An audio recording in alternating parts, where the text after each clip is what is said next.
Let's begin with a term that you have used, ISIS 2.0. Does ISIS 2.0 refer to the potential spread around the world of fighters who were formerly in Iraq or Syria? I mean, there are a number of concerns with regards to the developments in international terrorism, which is definitely more complex and more international than ever. Those, for instance, who are now trying or already have left the conflict zone in Syria, in Iraq, let's say battle-hardened, sometimes brutalized, definitely sometimes with the skills they need, for instance, to build a bomb, which is not that easy to do, but they might have the skills.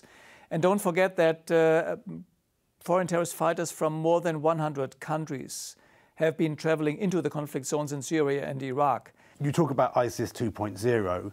Plainly, then, you do not believe that ISIS has been defeated. I mean, there's still a huge and a complex terrorist threat. And again, so ISIS has not been defeated. Just ISIL has lost most of its territory. Okay, that's fact. We see some of these fighters now being part of the insurgency, remaining in Syria, Iraq. We see some of them that already have been trying to leave the country, going back home, the returnees. And we see those who are trying to go to other theaters and maybe continuing their terrorist activity. The threat is still very acute, the threat is complex, and the threat is more international than ever. The threat from ISIS? From ISIS as well. How worried are you about trying to make sure that you've identified every former ISIS fighter currently in Syria and Iraq?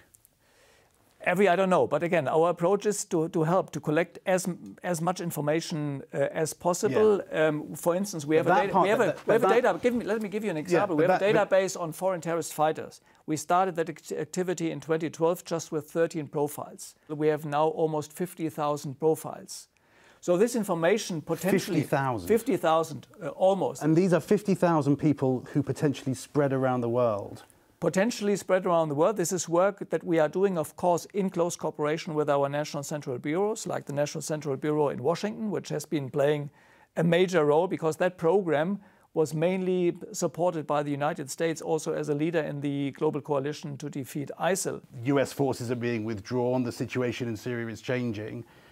Do you have enough time to identify all of the ISIS fighters, former ISIS fighters, to ensure that you keep an eye on them as they potentially spread around the world? We have been offering this support to the relevant governments like the Iraqi government. And as long as they allow us to do that work, to support the national authorities, we will continue this work.